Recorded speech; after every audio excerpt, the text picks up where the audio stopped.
اس نے جھپٹا مارا اور اس چیز کو اٹھایا، پھر اس نے دیکھا کہ یہ تو مری ہوئی چیز ہے، اس نے واپس پھینک دی اور وہ چیز واپس گر گئی۔ اب جتنی دیر وہ مردہ چیز، مری ہوئی چیز اس کے پنجے میں رہی، اڑتی رہی، اور جب اس نے پنجے میں سے چھوڑ دیا تو وہ مردہ چیز مردوں میں جا ملی۔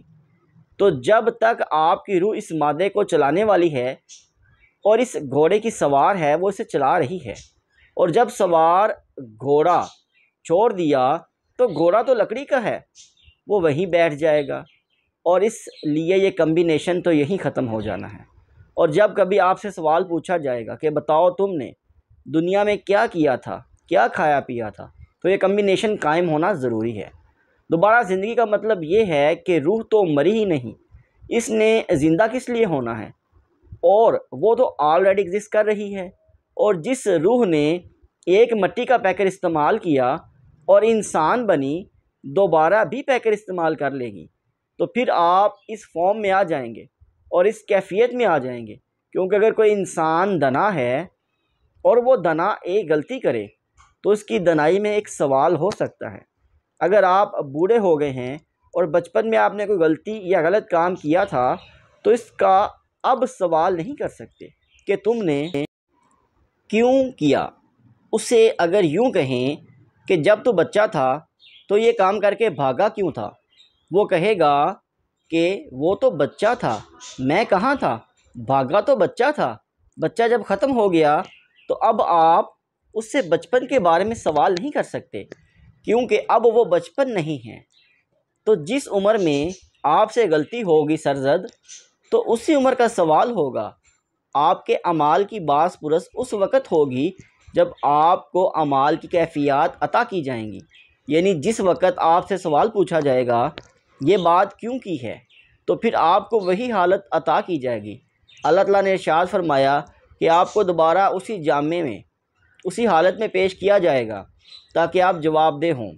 تو بچپن کے اعمال، بچپن کے اندر آپ کے بچپن کے بارے میں جب پوچھا جائے گا تو آپ بچپن میں ہوں گے اور بچپن دے کر پوچھا جائے گا، اور جوانی کے بارے میں جب پوچھا جائے گا تو جوانی دے کر پوچھا جائے گا، کیونکہ پہلے جوانی میں آپ سے عمل ہوا ہے۔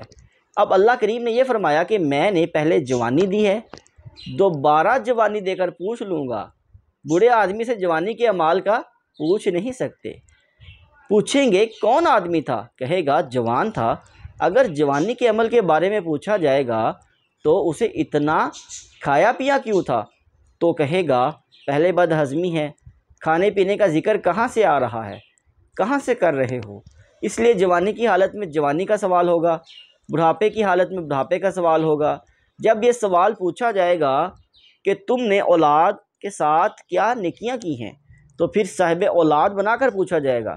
گویا اللہ کریم جب زندگی کے بارے میں آپ سے سوال کریں گے تو زندگی کی بتدریج نفس کی حالتوں میں سوال ہوں گے، یہ نہیں کہ کس عمر کی بات ہے اور کس عمر میں پوچھ رہے ہیں۔ کہیں گے وہ جو سامنے درخت ہے، تو نے اس کا پھل کیوں توڑا تھا، کہتا ہے اب تو بینائی نہیں ہے، اب تو درختوں کی بات کیوں کر رہے ہو، تو یہ سوال بینائی دے کر پوچھا جائے گا۔ لہٰذا سائل کو اور کینڈیڈیٹ کو، جس کو سوال محاسبہ ہونا ہے، اس کو اس حالت میں رکھ کر پوچھا جائے گا، بتا اب کی کیا کیفیت ہے، اس وقت تم نے نہیں غور کیا لیکن اب تو میں موجود ہوں، اب غور کریں کہ غلطی ہے کہ نہیں ہے۔ تو وہ کہتا ہے کہ غلطی ہو گئی، تم نے پہلے غلطی کیوں نہ کی اور غلطی کیوں نہ مانی، تو پھر کہتا ہے کہ جی معافی دے دیں، تو اس کا گناہ معاف ہو جائے گا۔ اللہ کریم جو ہے وہ ایسے نہیں چھوڑے گا، ریئلائز کرائے گا۔ اب آپ یہ نہیں کہہ سکتے کہ جوانی میں یہ واقعہ ہو گیا تھا، بچپن میں تو جوانی دے کر پوچھا جائے گا، اور پہلے ہی اللہ نے آپ کو اطلاع دے دی ہے کہ اللہ ہے، اور جو لوگ اللہ کو غائب سمجھ کر اس سے ڈرے، یہ لوگ اللہ کو حاضر سمجھتے ہیں۔ مقصد یہ ہے کہ اللہ سے جو لوگ ڈرتے ہیں اور اللہ کو غائب سمجھ کر ڈرتے ہیں، وہ لوگ بڑے ایمان والے ہیں، بہت زیادہ ایمان والے ہیں، یعنی کہ اللہ کو جانتے ہوئے کہ اللہ موجود ہے اگرچہ وہ ہماری نگاہوں میں نہیں ہے، اس کو اس طرح غائب سمجھ کر ڈرتے ہیں، تو یہ لوگ بڑے ایمان والے ہیں، اور اس وقت اللہ حاضر ہوگا اور نگاہوں کے سامنے موجود ہوگا۔ پھر آپ کو معلوم ہوگا کہ کیا فرق تھا کہ اللہ تعالیٰ کی اطلاع کے بارے میں جو تھی اس وقت تم نے ایسا محسوس نہ کیا، اور اب اللہ موجود ہے۔ ذالک الیوم الحق، آج کا دن حق ہے۔ اب بتاؤ کہ ایسا کام کیوں ہوا؟ اب آپ نے یہ نہیں کہہ سکتے کہ پتہ نہیں تھا اور کیا نہیں تھا۔ پھر آپ اپنی غلطیوں کو اس وقت ریئلائز کریں گے۔ اس لیے وہ لوگ مومن کہلائیں گے جو غائب ماننے کے بعد اس کیفیت میں ڈریں جس کو غائب کہہ رہے ہیں۔ وہی تو حاضر ہے، اور جسے سمجھ رہے ہیں یہ غائب ہے، تو جس کو آپ غائب سمجھ رہے تھے حقیقت میں وہی حاضر ہے، اور جس کو آپ حاضر سمجھ رہے تھے حقیقت میں اس نے غائب ہو جانا ہے، کیونکہ یہ فانی ہے اور اللہ باقی ہے، ہمیشہ حاضر ہے، اور فانی ہمیشہ ہی غیر حاضر ہے۔ لہٰذا اتنا سا فرق آپ طے کر لیں تو آپ کو نفس کی پہچان ہو جاتی ہے کہ نفس ہے کیا۔ تو نفس کی پہچان سٹیجز کے زمانے میں، ارتقاء کے زمانے میں، اعمال کے زمانے میں اور افعال کے زمانے میں، یعنی جسم، روح اور مادہ کا کمبینیشن جو ہے، اس جسم پر اعمال اور ارتقاء اور افعال کے زمانے، یہ سارے نفس کے زمانے ہیں۔ اب آپ جسے نفس مطمئنہ کہہ رہے ہیں تو یہ ایک انسان کے نفس کی ایک زمانے کی حالت ہو سکتی ہے، دوسرے زمانے میں دوسری حالت ہو سکتی ہے، لیکن کچھ انسانوں کے ساتھ یہی حالت چلتی رہتی ہے، وہ ہمیشہ کے لیے نفس مطمئنہ ہوتے ہیں۔ کچھ انسان ذکر کے ذریعے مطمئنہ ہو گئے، کچھ کسی اور طرح سے ہو گئے۔ تو نفس کو جاننے کا مطلب یہ ہے کہ جسم اور جان کے رشتے کو اللہ کا احسان سمجھ کر اس کو پہچانو کہ یہ کیا چیز ہے، اور یہ کیا پرماننٹ نہیں ہے، ہمیشہ رہنے والی چیز نہیں ہے، یہ جدا ہو جائے گا، یہ رشتہ جدا ہو جائے گا، کیونکہ یہ ٹھہرنے والا نہیں ہے، اور یہ فورس کیا ہوا کمبینیشن ہے، یعنی کہ یہ اجزاء اور مختلف قسم کے عناصر کا مرکب ہے، ایک فانی ہے اور ایک ایٹرنل ہے۔ روح جو ہے خدا نہیں، لیکن اس کی ابتدا ہے۔ اللہ اور روح میں یہ فرق ہے کہ اللہ ہر ابتدا سے پہلے ہے اور ہر انتہا کے بعد ہے، لیکن روح جو ہے وہ پیدا کی گئی ہے لیکن فانی نہیں ہے۔ اس لیے روح ایک کنارے کا سمندر ہے، ایک کنارہ ہے، اور اللہ کے ہاں کنارہ نہیں ہے، کیونکہ اللہ ہر طرح سے لامحدود ہے۔ اس لیے روح مخلوق ہے لیکن اٹرنل ہے، ہمیشہ رہنے والی ہے۔ اس لیے آپ کی روحیں جو ہیں ایز سچ قائم رہیں گی اور اپنے جسم کا دوبارہ لبادہ کا انتظار کریں گی، اور پھر وہ واپس لایا جائے گا، پھر سوال و جواب کا سلسلہ ہوگا۔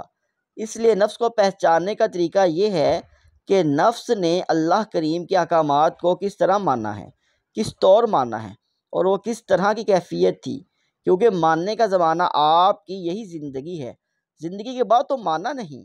جس طرح بوڑھا آدمی بچپن کی بات نہیں مان سکتا اور جوانی کی کیفیات نہیں مان سکتا، اللہ کریم کا حکم ہے کہ نکاح ہونا چاہیے۔ اب بچے کو کیا پتہ کہ نکاح کیا ہوتا ہے، اس لیے بچے کے احکامات بچے کے ساتھ، جوانی کے احکامات جوانی کے ساتھ، بڑھاپے کے احکامات بڑھاپے کے ساتھ، اور مرنے والوں کے احکامات، یہ نفس کی سٹیجز ہیں۔ پھر نفس کے درجات رکھے ہوئے ہیں، وہ چاروں کیفیات ہیں جو ہیں نفس کے درجے ہیں، اور ایک انسان میں وہ تدریج آ سکتے ہیں۔ یہ انسان میں کسی ایک کیفیت کے ساتھ قائم ہو جاتے ہیں، اس کو پہچاننا ہے اور مکمل طور پر پہچاننا ہے۔ تو ناظرین، ابھی سوال کا جواب جاری ہے، لیکن ہم اپنی ویڈیو کا اختتام اس امید پر کرتے ہیں کہ آپ اس ویڈیو کو زیادہ سے زیادہ لائک کریں گے، شیئر کریں گے، اور اس کے اگر ویوز زیادہ آتے ہیں، لائک زیادہ آتے ہیں، تو ہمیں اندازہ ہو جائے گا کہ آپ اس ویڈیو کو لائک کر رہے ہیں، تو ہم اس سلسلے کو آگے مزید جاری رکھیں گے، اور اس کا جو فرداً باقی جواب ہے وہ بھی آپ کے سامنے پیش کریں گے۔ لیکن شرط یہ ہے کہ اس ویڈیو کو لائک کریں، شیئر کریں، تاکہ ہمیں پتہ چلے، ہماری حوصلہ افزائی ہو کہ ہم جو کام کر رہے ہیں اچھا کام کر رہے ہیں، اور مرشد کی تعلیمات کو پھیلانے میں آپ ہمارا ساتھ دے رہے ہیں۔ رکھیے اپنا اور اپنے پیاروں کو ڈھیر سارا خیال، ہمیں دیجیے اجازت، ملتے ہیں نیکسٹ ویڈیو میں۔ السلام علیکم۔ ہاں، چینل کو سبسکرائب کرنا نہ بھولیے گا۔ میں ہوں جاوید چودھری، آپ اس سرخ نشان کو ٹچ کر کے اس چینل کو سبسکرائب کر دیجئے، اور گھنٹی کے اس نشان کو بھی ہلکا سا پش کر دیجئے۔ مجھے یقین ہے آپ کا یہ فیصلہ آپ کا مقدر بدل دے گا.